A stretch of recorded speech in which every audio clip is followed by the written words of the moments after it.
exhausted. Paimon definitely didn't expect having to float this far after a full day of filming. So, Chevrouz, why did you take us here? Affirmative. It wasn't anything conclusive, but it should show us a clear way forward. Have you ever heard of someone by the name of Emily? Oh, you mean that famous perfumer? She's a good friend of mine. She's lent me her aid several times in the past to resolve some difficult cases. After I discovered the rainbow rose at the scene of the murder, I sent it to her. After all, she's probably the foremost expert on flowers and scents in all of Fontaine. And then? There was nothing remarkable about the flower or the trace amounts of soil left on it. But according to Emily, the rainbow rose left by the killer was derived from a very rare cultivar. Huh. Paimon didn't know that there were different varieties of rainbow rose. Paimon just thought they grew everywhere in the wild. Flowers that are deliberately cultivated will always show some different features from those that bloom in the wild. We already knew that the rose left at the scene belonged to a special cultivar, but with Emily's expertise, we were able to pinpoint the place where it was first picked from. Oh, Paimon gets it now. So whoever first planted that rainbow rose was probably the killer. Precisely. And after we checked what we learned against some sales records from the past, we discovered that there's only one person in all of Fontaine who could grow and sell this specific cultivar. Really?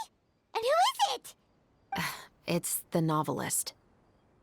But didn't you say he had an alibi? To be clear, I haven't changed my mind about him. I still don't think he was the one who pulled the trigger. However, that doesn't mean the true culprit never visited him at his home or never purchased a rainbow rose from his garden. Whatever the case, we will have to confirm a number of things with him. So you mean the next place we need to go is... Yes, we're going to pay him a visit at his home.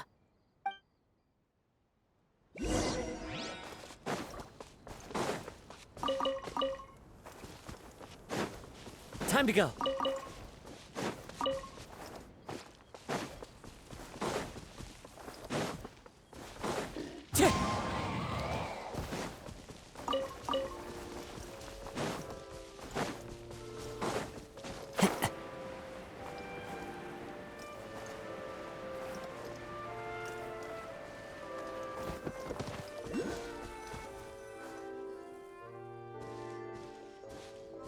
That should be his house. There are so many Gardamex stationed around the place. That's pretty unusual, right? According to what he told me last time we spoke, he hired them so he won't be harassed or disturbed. Huh. So there are a lot of flowers in his garden, but Paimon doesn't think we'll be able to pick one without alerting the Gardamex. Right. Which is exactly why I think there has to be a special connection between him and the killer. So, should we knock? Just wait here for now. I'd like to take care of a number of those Gardamex first. But they're so far away. How are you planning to do that? Don't forget, Paimon, I'm actually the real-life captain of the Musketeers.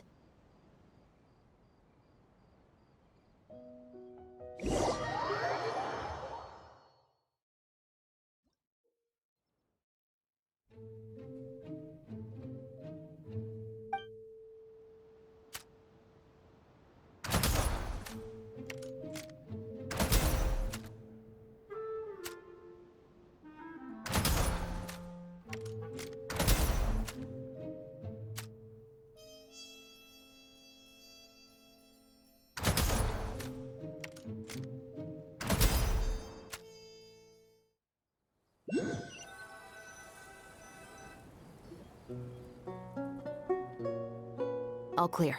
Let's go. Oh, wait! Paimon's a little nervous now that we know he could be the... I'll go knock on the door and make sure it's safe inside. Once we're sure that we're in the clear, I'll ask him to come with us for a quick round of questioning at the guard's headquarters. But can't we just arrest him?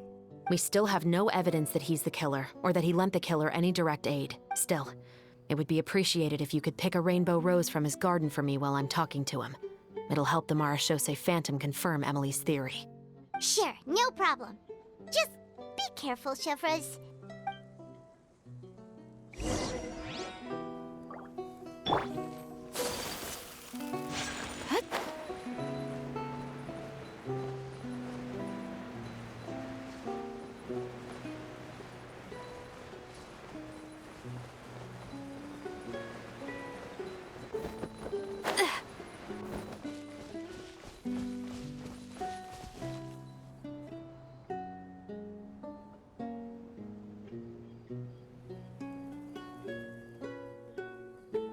Excuse me, Mr. Baptiste, are you home?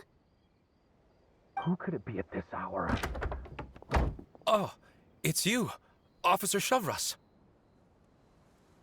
Would you mind accompanying me to the guard's headquarters, Mr. Baptiste?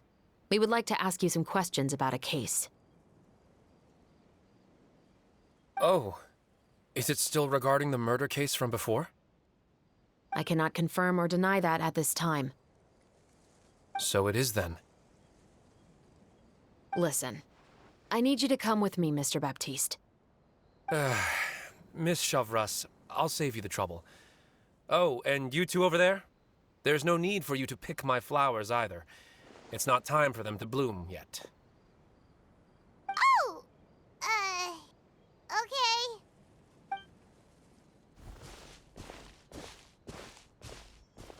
By saving me the trouble, you mean... I will confess, I was the killer. Huh? He just admitted he's guilty! Please relax, everyone. I'm not armed. The musket you're looking for has been buried in my backyard. Then it's my responsibility to inform you, Mr. Baptiste, that everything you say right now will be used as evidence for the inevitable trial. Yes, I am perfectly aware of that. I must say, I hate this feeling. Oh? Is it because I confessed? Or because you've been proven wrong? Both, I suppose. For the same reason as the one I wrote out in my novel, of course. I did it to exact revenge. I know you haven't figured out the link between the two of us. Had you done so, I'd have been taken away to the headquarters a long time ago. But that won't stop me from always remembering his grotesque face. After all, he was the one who killed my mother. Your mother is still healthy and well. You know, I was adopted as a child. I was referring to my birth mother. That was never recorded in the orphanage's records. Please forgive a 6-year-old child for concocting some lies to protect himself after watching his mother die right in front of him. So, your novel, it was like a record of your life? No, of course not. It was a work of fiction with many embellished parts. But I am indeed the illegitimate son of a wealthy and influential man who abused his power to murder my mother. That part was 100% real. But the man you killed didn't have a Mora to his name. He was a hired assassin, an irredeemable beast who sank his fangs into a defenseless woman just for a few bags of Mora. But if that's really the truth, you wouldn't be telling us any of this now. You still haven't managed to take revenge against your father, the true mastermind behind it all. I never thought I'd hear that kind of thing from the captain of the Special Security and Surveillance Patrol. I'm simply skeptical about your motives. It's simple, really. I've grown tired of everything and don't want to shoulder this burden anymore. You may have considered me too soft to pull the trigger.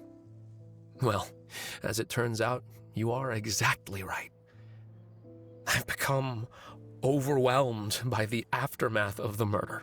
So you're going to call a stop to your revenge, just like that? The true mastermind is too rich and too powerful for me. I've accepted that I will never be able to avenge my mother alone. And so what? The characters in your book never gave up. Now, Officer Shavras, I'm the one who has killed a man, aren't I? Are you trying to convince me to commit another crime? What's your father's name? How do you plan to prove the veracity of all of your claims? Well, I'd like to speak with you privately. Sure. Why don't we speak privately at the guard's headquarters? No, it has to be here. I must ensure that we won't be overheard. Fine. Let's talk here. When I said won't be overheard, I meant by anyone. I would like to speak with you and you alone.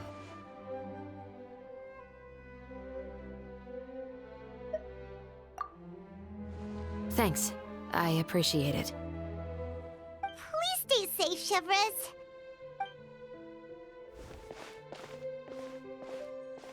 All right.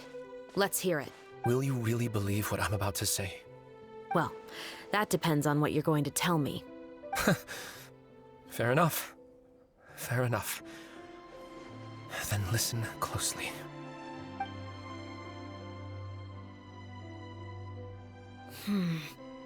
So that's how it's all connected. So, it seems you believe me after all. Do you want me to go public with this? No, of course not. At least, not right now. Then why did you bother telling me? You've read my work. What do you think? Even if you were to go public with all of this right now, he'd simply deny everything. It's been too long. Almost 20 years. Anything that could be used as evidence has long faded away. Even justice will never find him. Not if you don't try. I know that as the captain of the Special Security and Surveillance Patrol, you will always stand on the side of justice. But do you really think a cushy life in prison really constitutes justice for him? I bet he could lead an extremely comfortable life in the fortress of Meripede. What are you trying to say? I've been observing you from a distance. Your portrayal of the musketeer was exquisite. Pull the trigger of justice against him. Let the villain get what he deserves. You want me to let you go so you may complete your revenge? No, Officer Chavras. I know that would be impossible. No. What I'd like is for you to perform the deed on my behalf. Oh, Shiva sure is taking her time. What could they be talking about anyway? Oh, Paimon's worried. What if he decided to attack her?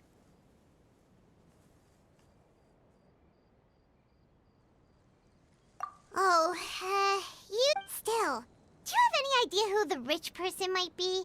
And why the novel? Sorry to keep you waiting, you two.